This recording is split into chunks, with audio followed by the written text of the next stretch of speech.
Welcome to the Cascade PBS Ideas Festival podcast. I'm Paris Jackson, host of the newsfeed on Cascade PBS. Today, there is a striking divide between how Americans feel about the economy and the direction the economy is going. It begs the question, what is true and what is perception? Either way, how will feelings about the economy shape the 2024 election? To unpack those questions, the Journal podcast co-hosts Ryan Knutson and Kate Linebaugh sat down in early May with the Wall Street Journal's senior political correspondent, Molly Ball. Their conversation was recorded live at the Cascade PBS Ideas Festival in Seattle. Ball has covered both President Joe Biden and former President Donald Trump's re-election campaigns. She notes that traditionally, if the economy is performing poorly, the incumbent candidate is voted out. But today, this narrative is complicated by the fact that the U.S. economy is performing well. It's just American voters who are pessimistic about it. Has perception come to hold more weight than fact for some? And how will the economy impact the election this fall versus other issues like foreign policy or reproductive rights? Let's get into it.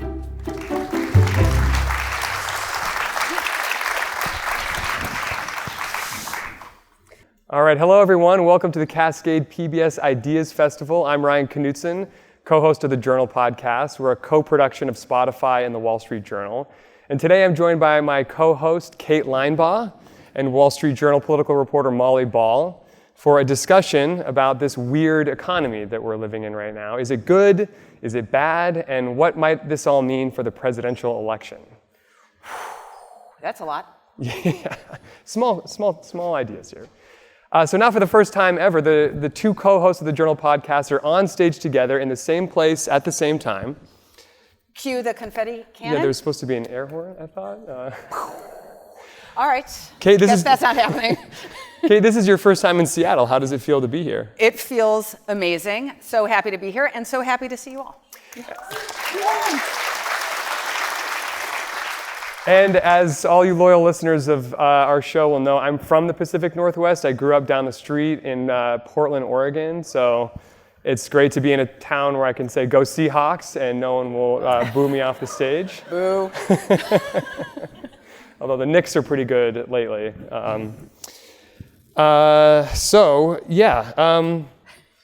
You got this. It's also great to not be in a closet and talking in front of actual humans. Generally, I'm in my closet. I have rainbow clothes behind me, and I'm by myself. So, welcome. We can now also dispel the conspiracy theory that Kate and I are the same person. Is that a real thing? No, it's Okay. just the first of many dumb jokes that you all are prepared for. Okay, so today we have a great topic, and no one better to talk about it than Molly Ball. It is what we are calling the rematch, Trump and Biden. So the economy has historically taken a very big role in elections. Usually when the economy is good, incumbents get reelected, and when the economy is bad, incumbents lose. But there's a very weird thing going on in the country right now, which is that if you look at the data, if you look at the metrics, the economy is actually performing pretty well, but Americans feel pretty pessimistic about where the economy is and where it's headed. So we're going to talk about how those feelings are shaping the 2024 election and how much they really even matter in a rematch between Joe Biden and Donald Trump. And Molly Ball, welcome. Hi, thanks so much for having me. I'm excited to talk about this. So, does the economy matter? The answer is yes. Next question. Okay, the next question was inspired by, we went out actually with some of the speakers here at this event and did karaoke last night. So the first question I want to put to you is, if the 2024 election were a song, what song would it be? Wow. Okay. Well, really testing my musical knowledge here. You know that 70s like anthem, The Final Countdown? That's kind of coming, because Trump keeps calling this the final battle, right? He's using this like really apocalyptic rhetoric, and I think a lot of people, even on the other side, are concerned that this could be the election that ends our democracy. So let's call it The Final Countdown. Not Thriller? Thriller. Well, as a political reporter, I always want politics to be thrilling. However, I have literally covered this campaign once before. So it is not necessarily the most thrilling, maybe the most scary. to some people. Thriller is a horror song, right? Zombies. Right. I don't know. For our podcast listeners, I am doing the zombie dance from Thriller. Yeah. I was thinking it's the Bee Gees Staying Alive. Okay. Is that an Is that aimed at any one particular candidate, perhaps? No. One who is maybe on the far end of the actuarial table? There is actually, I think, a correct answer to this question, which is Beyonce's Deja Vu. Ah, there you go. Okay. Which I'm not going to sing, but that's maybe what's the happening. Beatles' Revolution. That's kind of an evergreen political song. Okay. Getting to the topic at hand. Yes. How important is this weird economy to this election?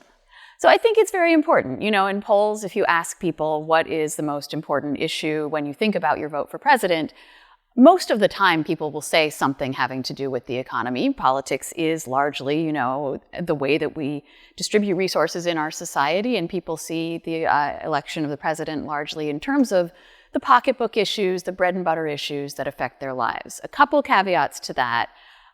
First of all, as you noted, the types of economic factors we're talking about are different in this election than maybe in the past.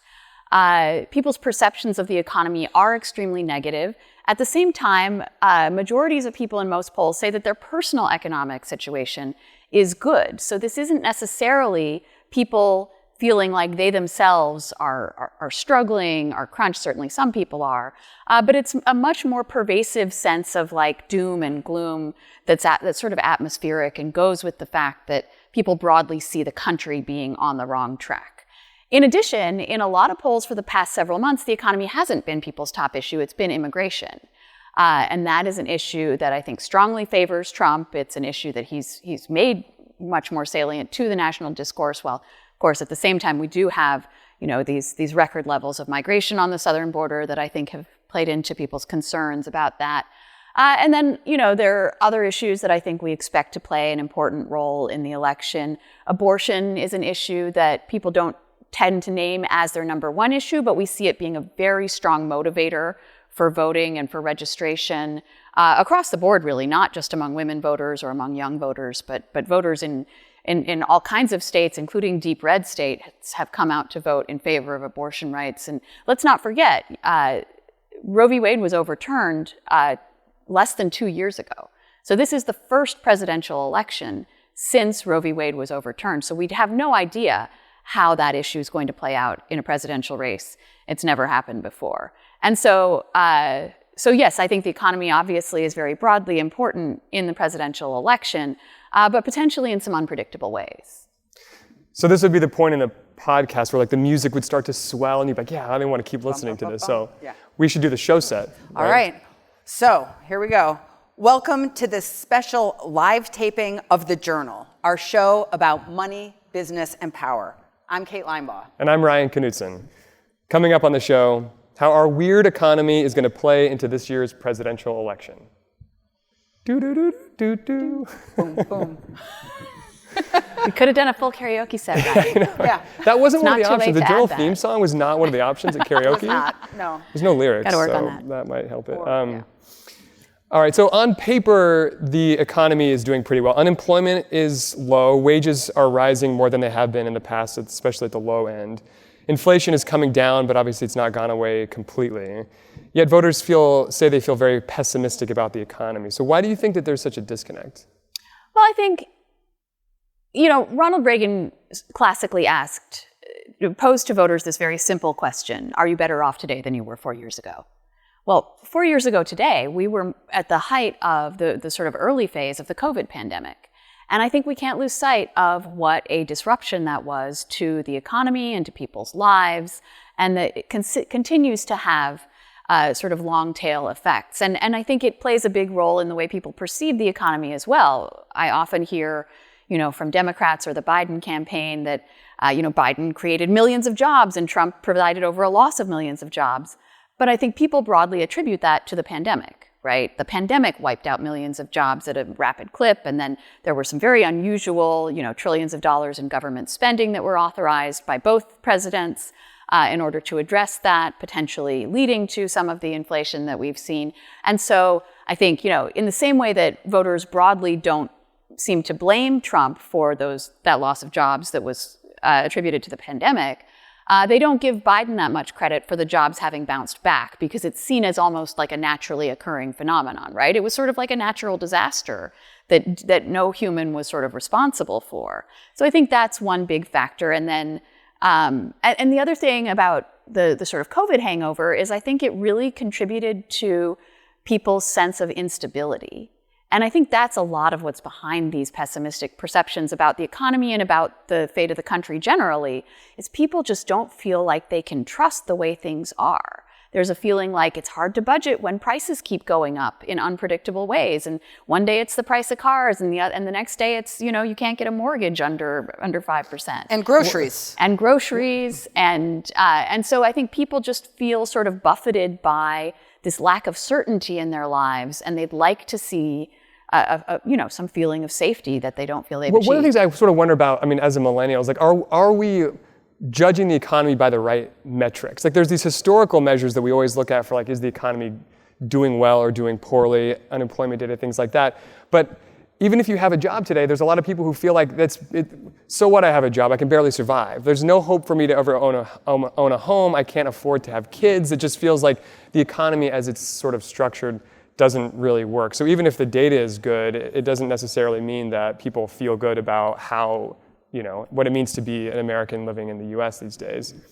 I think that's right. I think that, and I think you also see that broadly expressed, on social media and on, a medium like TikTok, where now, and this also wasn't the case in the last presidential election 4 years ago, but according to Pew, 1/3 of adults under 30 are getting their news mainly from TikTok. So what does TikTok give you? It gives you the unfiltered perceptions of a lot of random people. And a lot of them are complaining about their lives. And so that's not necessarily an objective picture of, the broad, statistical economy where, the stock market's up and people have jobs and that kind of thing. Right, but interest rates are so high now that people notice. Oh, for right? sure. Like, it was like this super low interest rate environment. Rates are now high. People on our team are like interested in interest rates. Well, we have to talk about inflation, right?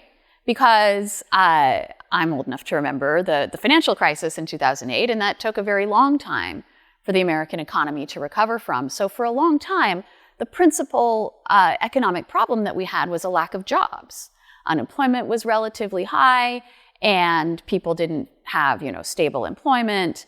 And so for months at the beginning of this sort of election cycle, I think out of habit as much as anything else, you had President Biden going out there saying, jobs, jobs, jobs. And that was always sort of what every politician said. Jobs aren't the problem right now. Unemployment's been under 4%, which is crazy. And it's been that way for a long time. And, you drive past the McDonald's and they're offering a starting wage of, $25, $30 an hour. What we have is a labor shortage, which contributes to inflation. And what we had, a couple years ago was very high inflation of the sort that most of us have not experienced in our lifetimes. And, President Biden has, but I haven't. I have. And again, this is disconcerting for people. This is something that that many people have not grappled with before. And I think as a worldwide phenomenon, people hate inflation, right? You see populist revolts going on all over the world in places where there's high inflation. Protests, riots, that kind of thing. It's just an economic phenomenon that people really do not like. And the cure then is almost as bad as the disease, right? Because the way you bring down inflation is to hike interest rates. And that means people's cost of housing goes up. People's mortgage costs go up. People find it harder to move or to find new housing. And so I think people sort of feel like they're being hit on both ends here. And how is that factoring into the presidential election? Well, when people are unhappy, they throw out incumbents. And so is Trump jumping on it? One thing that is very interesting, throughout Trump's term as president, he was very unpopular. But number one, his image as a businessman has persisted. We can quibble with whether that was ever true, right? He was really mainly a TV star in terms of the way he made his money. But people still think of him as a businessman, as an outsider, as a sort of non-politician. And then people look back on the Trump presidency, we're seeing now, with a fair amount of nostalgia. people, Trump's approval rating was low while he was president. But now, as people look back on his presidency, they rate it much higher.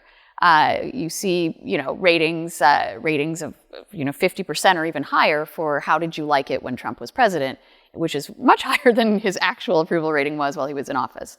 So there's a sort of, a rose-colored glasses effect here, in part because people are just so unhappy with the status quo. They feel like it was better back then. And January 6th doesn't change that. Well, it probably does for some people. Yeah. But not for everybody. Not for 50% of the people. Well, 40. Is that normally the case for past presidents, where people look back on their presidency and think, oh, actually it wasn't so bad? Or is it just because we're now in an election again where Trump is back and sort of saying, I was great, don't you remember all the great times, and people are hearing that? That's such a good point, which is I think we don't stop to point out enough how unusual it is to have a former president run for office again, right? They never do that. They haven't done that for more than a century. They make a library. Yeah. Well, they usually admit pictures. that they lost too. So another novel phenomenon going on here. But so because of that, right? And so I think the answer to your question, Ryan, is yes, right? George W. Bush left office as a very unpopular president. Today, he's seen as this lovely sort of uniter, and people don't remember a lot of the reasons that they disliked him when he was in office. So I think it is true that presidents, after they leave office, tend to get more popular in retrospect. Everything is going to be, hotly litigated and divisive in the heat of the moment when the president's actually in office. So that probably has something to do with it. Mm-hmm. Should we dig in on the candidates' platforms, economic agendas? Yeah. So let's talk about Biden's economy right now. What is Bidenomics? How would you describe how the economy is doing under Biden right now? So I think Biden is a really interesting president on economic policy, very different than the Obama agenda, really, on economics, right? Where Obama, I think it's fair to say, was sort of a neoliberal Democrat, and part of the reason that the recovery from the financial crisis was so slow was because there was a reluctance to spend too much money to apply really massive stimulus to the economy, and I think. There's a view that Biden's team may have overlearned that lesson and overstimulated the economy at a time when a different balance was warranted.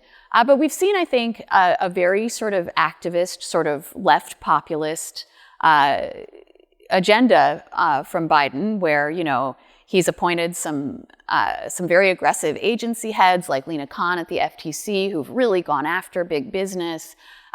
Trillions of dollars in stimulus and infrastructure spending that have probably contributed to inflation. Trade policy, he's continued a lot of Trump's tariffs. So really leaning into the sort of industrial policy ideas on the left in a way that Obama certainly did not.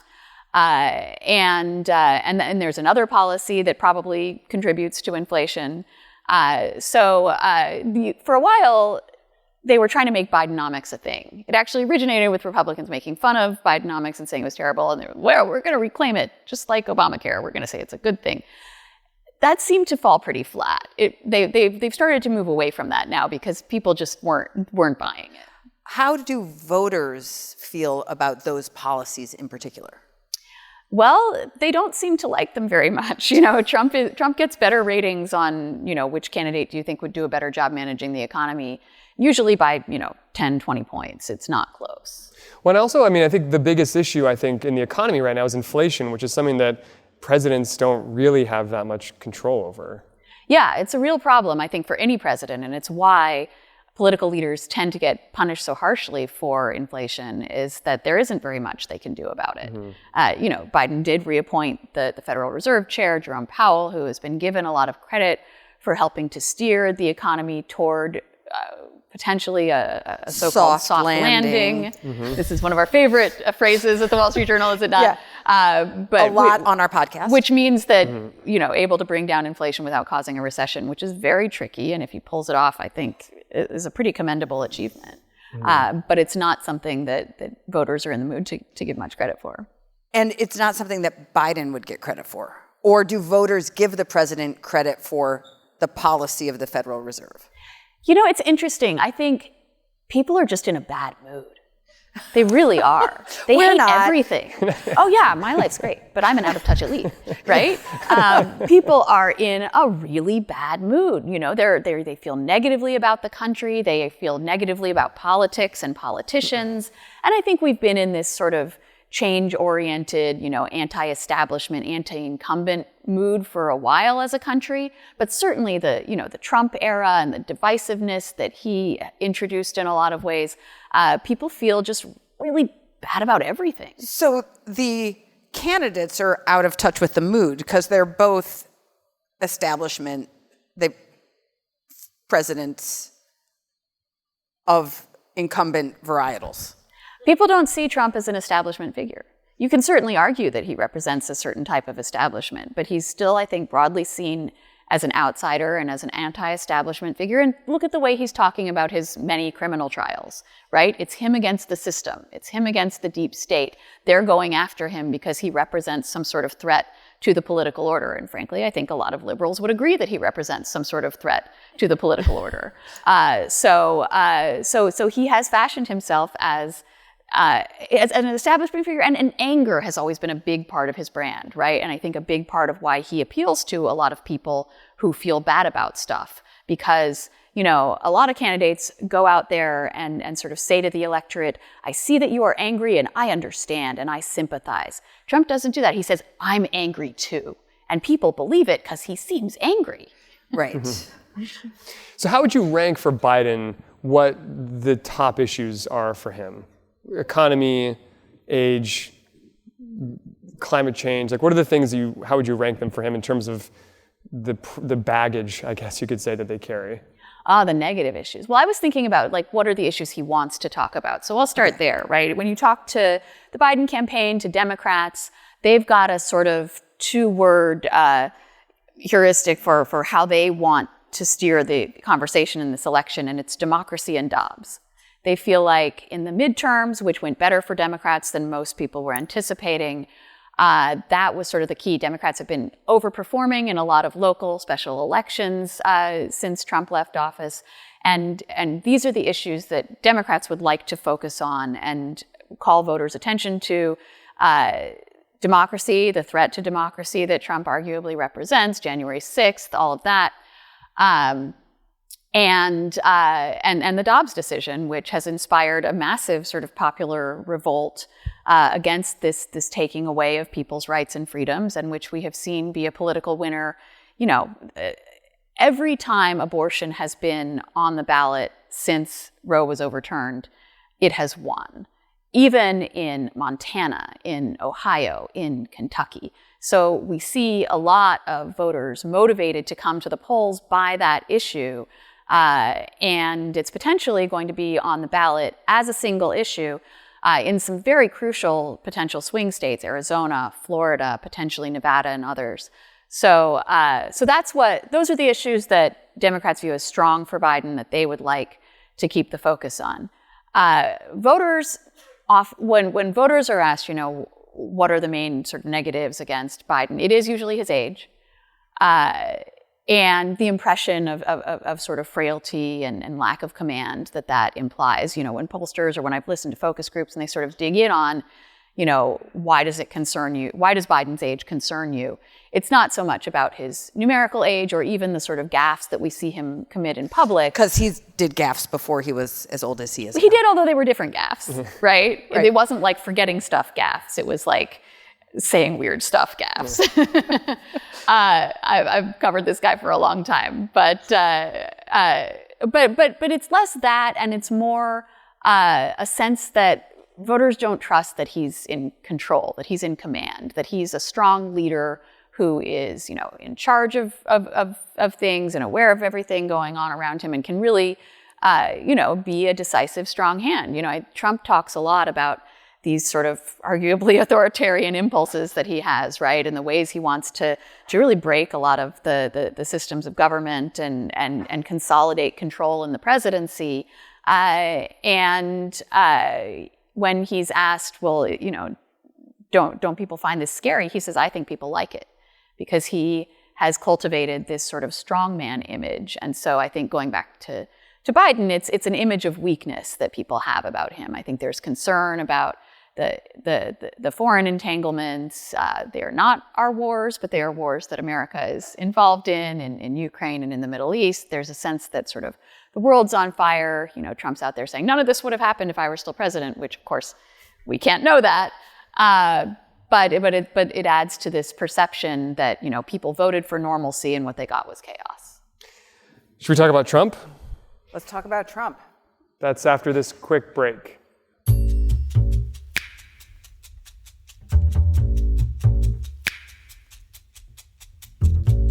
We'll have more from the Journal, live at the Cascade PBS Ideas Festival after this. They always say life's not about the destination, it's about the journey. So why not travel comfortably? Alaska Airlines has the most legroom in premium class, with 4 inches more than standard main cabin seats and more than any other U.S. legacy airline. Plus, when you book a premium class seat, you can also enjoy early boarding and complimentary beer, wine, and cocktails on board most flights. It's time to enjoy the journey. Upgrade to premium class today on alaskaair.com. At Amazon, there's a way up for anyone because there's something for everyone. Like Jessica, who completed free technical training programs and is getting her bachelor's with Amazon's prepaid tuition. Even if you have no knowledge or no experience in IT, Amazon has the tools and the resources to teach you. I've been promoted 3 times, and it's been a significant boost in pay for me. Free technical training programs at Amazon move full-time and part-time employees into higher-paying jobs. Visit aboutamazon.com for more info. BECU. You've heard the name, seen the letters. But what does BECU stand for? Simply put, not-for-profit BECU stands for people. For charting your own path. For choosing what's right for members instead of what's profitable for someone else. Because they are the reason our credit union exists. So we do everything in our power to help them reach their financial goals. BECU. Power in people. All Pacific Northwest residents are eligible to join. Federally insured by NCUA.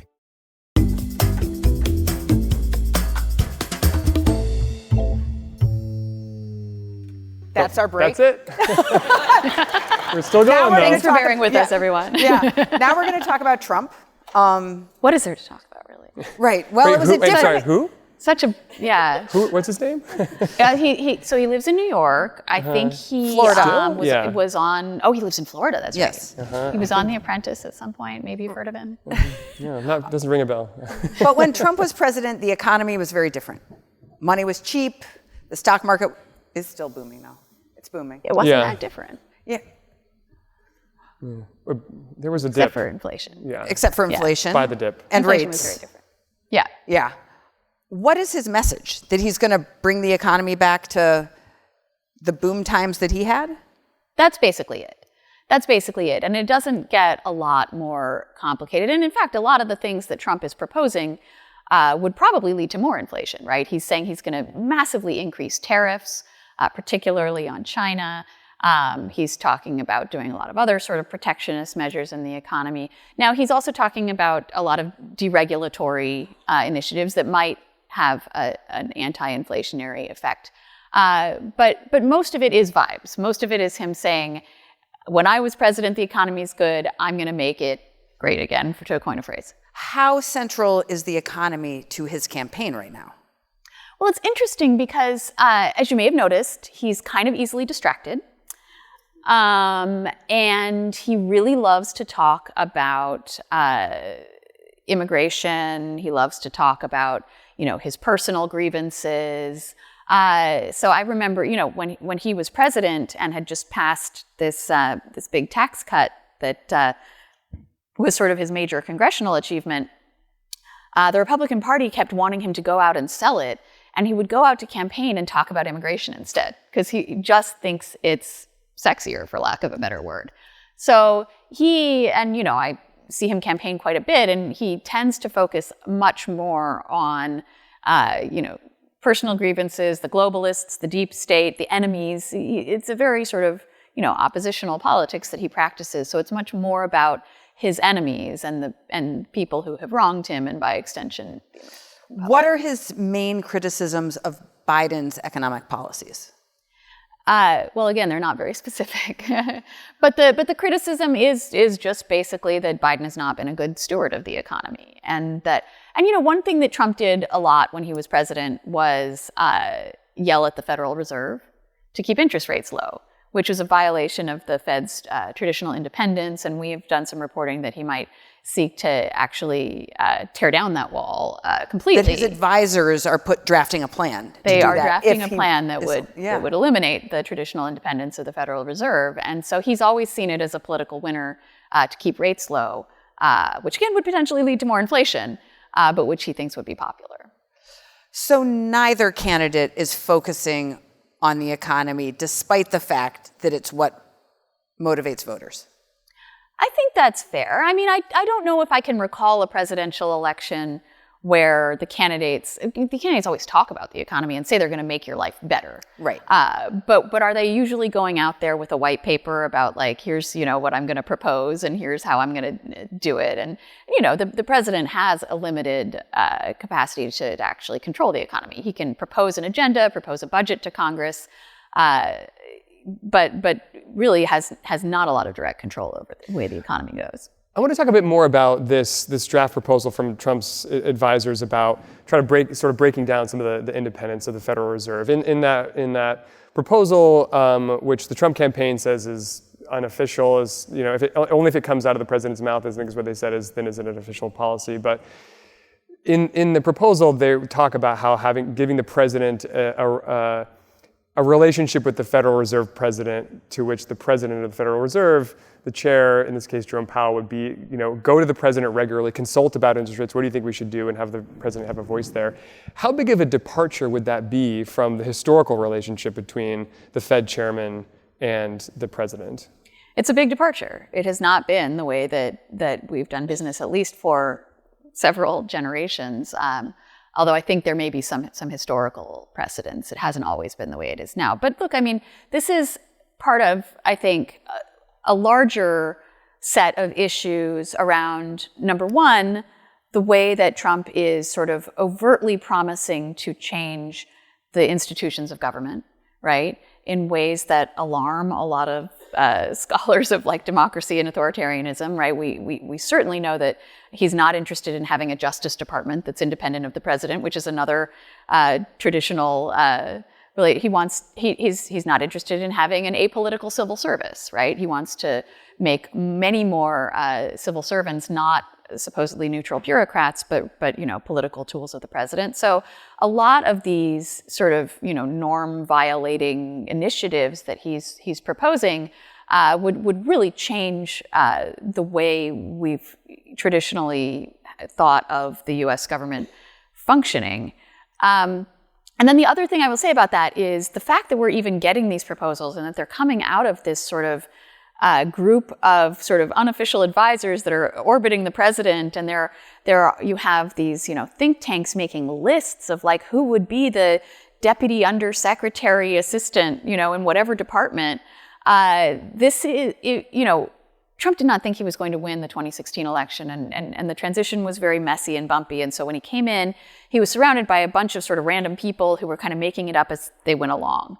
And there's a lot of people around him that were kind of creating friction in his system. And there were a lot of traditional Republicans who were trying to put the brakes on a lot of his less traditional impulses.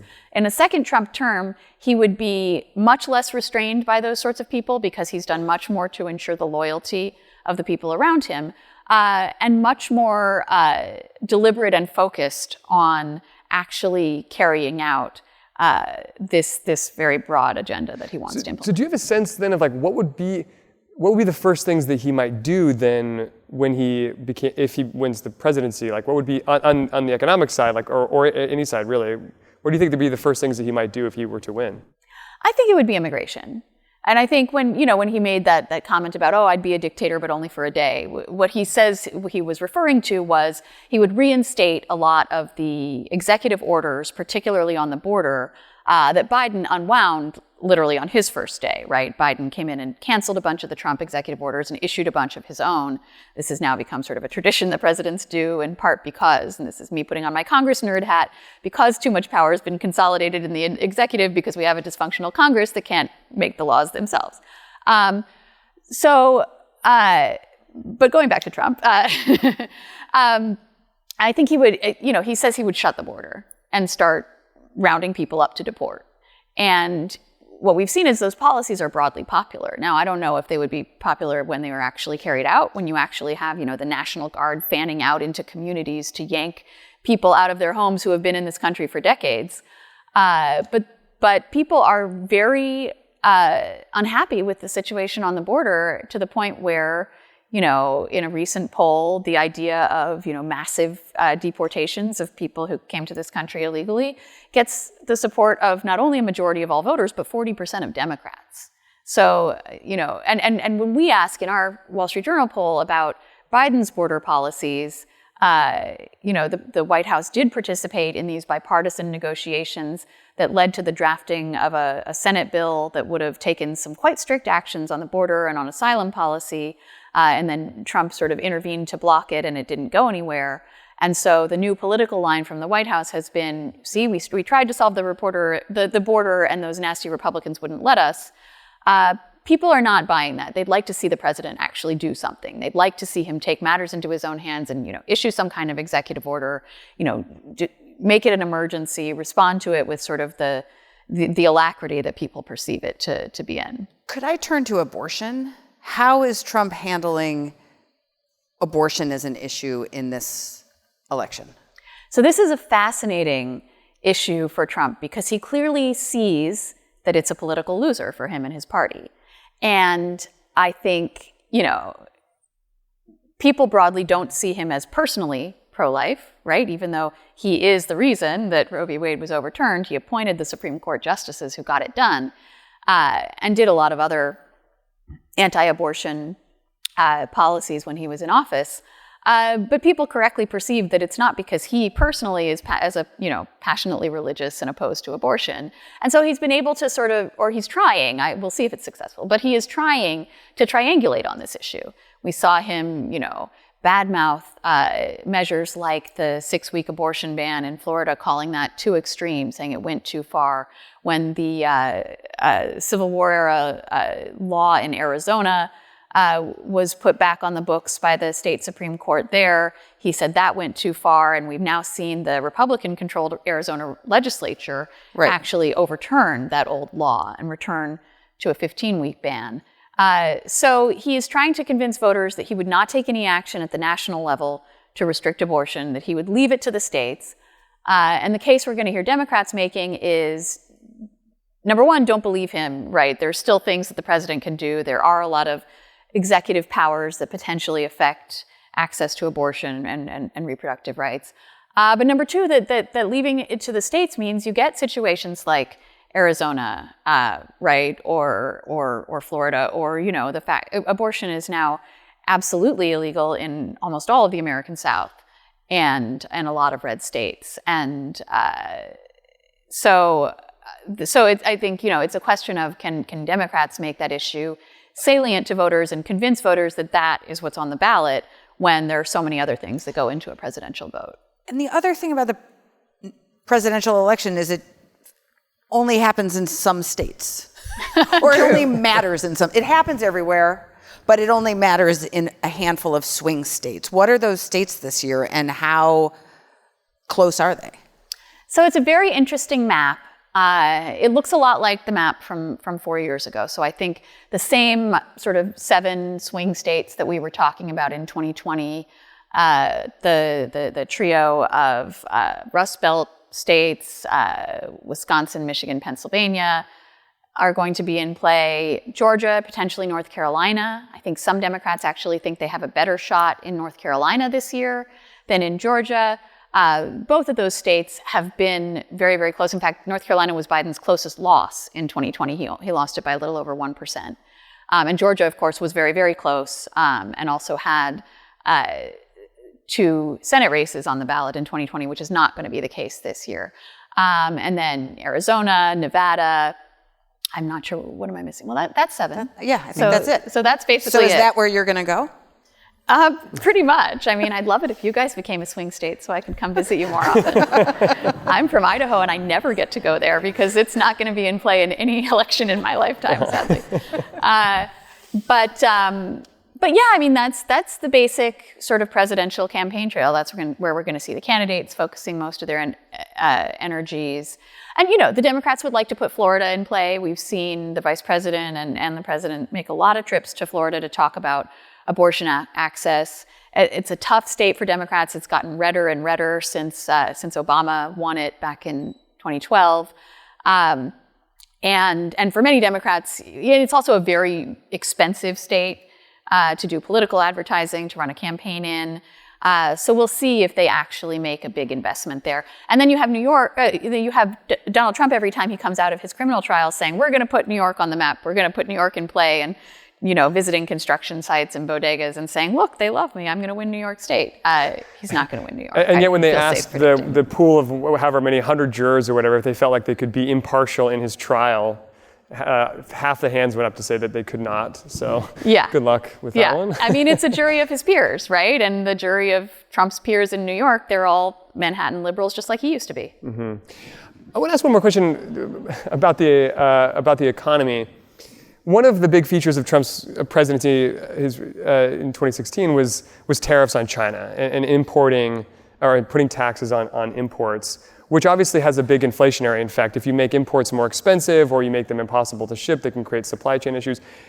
And yet inflation is now a big issue in the economy. So how has he tempered that messaging at all? Or is he still talking about if he becomes president again that he'll bring back more tariffs on imports? He's still all in on tariffs. But as I mentioned before, you know, this administration has also kept most of Trump's tariffs in place. And, you know, trade policy, and thank you for that little Econ 101 lesson. I think that was very informative and correct. But, you know, tariff policy is this fascinating area where we're on the big ideas stage. My big idea is I think we are in a moment of political realignment, right? For decades, we had a basic agreement between the parties that tariffs were bad. And when Republicans or Democrats, usually when they were campaigning, they'd lie and say they hated NAFTA, but then they would come into office and broadly pursue free trade policies, admitting China to the WTO, continuing to break down tariffs and barriers all over the world. And a lot of political scientists believe that this is one of the major sources of you know, the angst and sort of populist revolt that helped make Trump president. Certainly the reason he was able to win states like Michigan, Wisconsin, and Pennsylvania, where decades of trade policy free trade policy had led to a lot of jobs, particularly manufacturing jobs, disappearing overseas, and so many, you know, little towns in those communities, in those states, just being completely hollowed out and left behind by the modern economy. But Joe Biden comes from the much more sort of populist, sort of union-based lunch bucket wing of the Democratic Party. And that is a part, and he's got a lot of advisors around him who are much more interested in some of these new left ideas around things like industrial policy, antitrust, competition policy. And so he has put a much greater emphasis on some of these populist economics that actually overlap quite a bit with Trump's. Given that this is the deja vu election, is there anything that's going to be surprising between now and November? Well, yeah, I mean, I don't know who's going to win, do you? And no, if you do, could you please tell me? Like in the fall, there's always like, oh, something's going to come out about one of the candidates. Yeah. But we've been through this election already. So is it going to be a sleepy fall for you, Molly? And this is why I said the Bee Gees song. I'm going to take the next 6 months off. Thank you for that. No, please tell my editor I'll be back next year. No, look, I we're going to hear a lot more from you on the Journal podcast this fall. Whether you like it or not. Look, this is going to be a fascinating election. I don't think we're going to learn a lot more about the candidates, to your point, right? But that doesn't mean there's not going to be a lot at stake and a lot happening between now and November. I mean, we have a brand new war just in the last 6 months overseas. So there's always unanticipated events that leaders have to respond to and take positions on. And that tends to be what drives, I think, every election cycle. So I think the most important thing that I always try to keep in mind is to be humble about what we don't yet know, because the future hasn't happened yet, and therefore we can't predict it. So we have time. I think I want to just squeeze in one last quick question, which is that earlier this year you wrote in one of your columns that the candidates are painting two pictures of the economy: a resurgent America that's making steady progress toward a future of shared prosperity. This is Biden's message. And Trump's is a dystopian backwater on a path to ruin. Which of those economic messages do you think is going to win out? Well, I think that's a pretty fair characterization, if I do say so myself, of how, and I was basing that on, sort of the State of the Union juxtaposed with Trump's Super Tuesday victory speech. And frankly, again, the mood of the electorate seems to be much more dystopian backwater than Morning in America right now. People are looking out and seeing a future that feels like doom and gloom to them. And so I think, I'm certainly not saying Trump's going to win. I think this election is going to be very close, and we have no idea how it's going to turn out. But in terms of just channeling the economic mood of the majority of Americans right now, I think they're seeing things broadly the way Trump wants them to. Great. Well, Molly, thanks so much for joining us. Thank you. Thanks, everyone.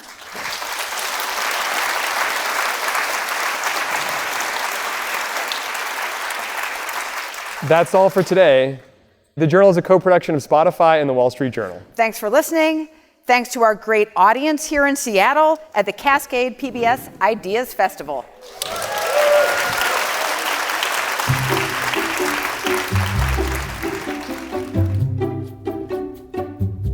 That's it for today's episode. Thank you, Kate, Ryan, and Molly for the talk. This episode of the Cascade PBS Ideas Festival podcast was produced by Isaac Kaplan-Woolner. The live event was produced by Jake Newman and Ann O'Dowd. You can subscribe to this feed wherever you listen to podcasts, and whatever platform you're listening on, please review us. We'd love to know what you think of the show. For the latest political, environmental, and culture news from the Pacific Northwest, visit cascadepbs.org. And if you would like to support the work we do, whether it's live events we host or the in-depth reporting we do every day, you can also go to cascadepbs.org. In addition to supporting our journalism, members receive complete access to the on-demand programming of Cascade PBS. I'm Paris Jackson. We'll be back next week with a live session from Slate's Hear Me Out podcast.